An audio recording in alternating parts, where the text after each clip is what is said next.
pentru că ne-ați invitat.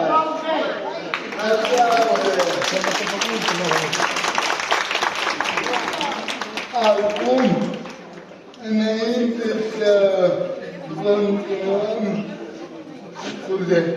am mult, dau cuvântul unei doamne care de 8 ani arată printr-un proiect că nu există, nu se poate, dar cuvintele sunt de puișor. Așa că o să dau cuvântul doamnei lector universitar, dr. Atalia Onițiu.